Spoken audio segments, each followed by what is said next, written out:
كلما رأيت نعمة عليك قل يا ربي أوزعني أن أشكر نعمتك التي أنعمت علي.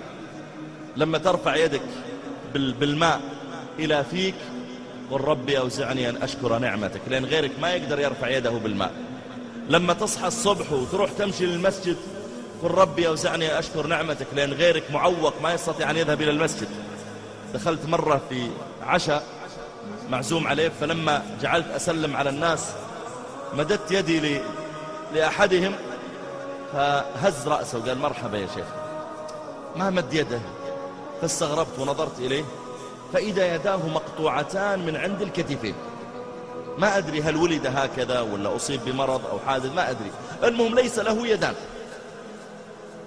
فجلست، وزعوا القهوة وهو ينظر إلى فناجين القهوة تمر، يتمنى لو واحد يتصدق عليه يصب له فنجان ويبدأ يشربه. ينظر إلى التمر، أطيب أنواع التمر بين يديه، يتمنى لو واحد أخذ تمرة وحطها في فمه وبعدين لما يأكلها يضع يده مرة أخرى عشان يأخذ النواة. قلت في نفسي ربي أوزعني أن أشكر نعمتك التي أنعمت علي.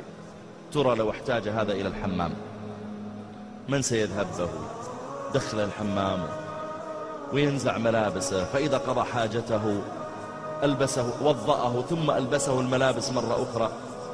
يا أخي إذا رأيت جسمك يتحرك كما تريد قل ربي أوزعني أن أشكر نعمتك التي أنعمت. إذا دخلت إلى الحمام وقضيت حاجتك قل ربي أوزعني أن أشكر نعمتك التي أنعمت علي.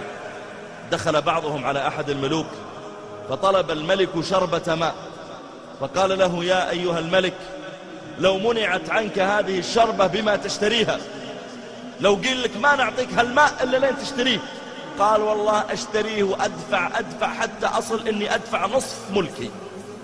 قال فلو أنك شربتها واحتبست في داخل بطنك ولم تخرج إلا بنصف ملكك الآخر تدفعه؟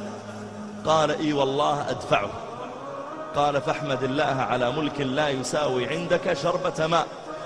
والله يا أخواني رحت قبل أمس لمركز غسيل كلى زيارة، أطفال أعمارهم على 7 سنوات عنده فشل كلوي وعلى هالسرير ومشبكين له الأسلاك، وأمه عنده تمسك يده لا يلعب بالأسلاك عشان يسوون له غسيل كلوي، ويأتي كل سبت واثنين وثلاثة وأحيانا يأتي الجمعة، وتقول أمه والله يا شيخ لو تمسكنا زحمة وانت أخر نصف ساعة ما دخلونا، لأنه يصير خلاص بدأ دور الشخص اللي بعدكم، خلاص أنتم تأخرتوا.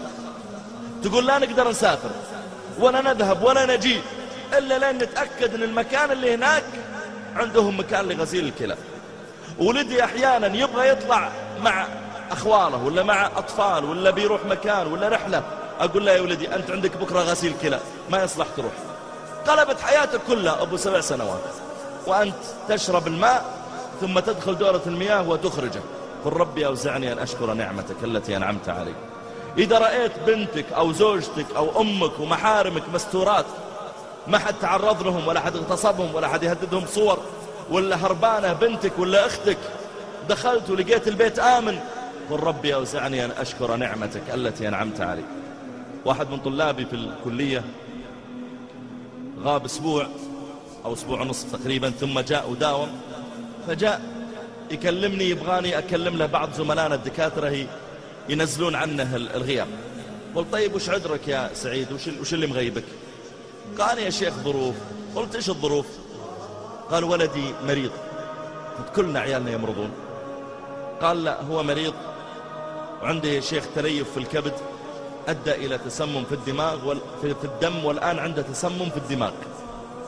قلت أسأل الله أن يشفيه ويعافيه، وإن قبضه الله إليه فأسأل الله أن يجعله شافعا لك، شفعه ولا نفعه، أسأل الله يجعله شافعا لك. فقال يا شيخ وين شافع؟ ولدي يا شيخ عمره 17 سنة حافظ القرآن في المعهد العلمي. فقلت أسأل الله إن قبضه إليك أن يبارك لك في إخوانه. فقال يا شيخ والله ما عندي إلا هذا الولد. إذا شفت عيالك طيبين وبخير قل ربي أوزعني أن أشكر نعمتك التي أنعمت علي.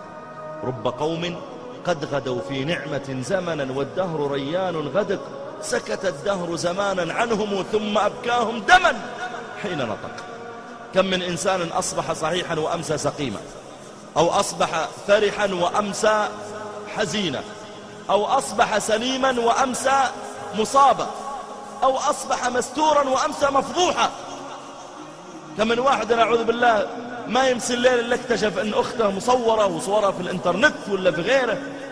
أحمد الله إذا رأيت نعمة، قل ربي أوزعني أن أشكر. يا ربي ساعدني ووفقني أني أشكر نعمة السمع ونعمة البصر ونعمة اللسان ونعمة اليد ونعمة المشي، والكلى تتحرك والكبد تشتغل والقلب يشتغل. يا ربي أوزعني أن أشكر نعمتك التي أنعمت علي.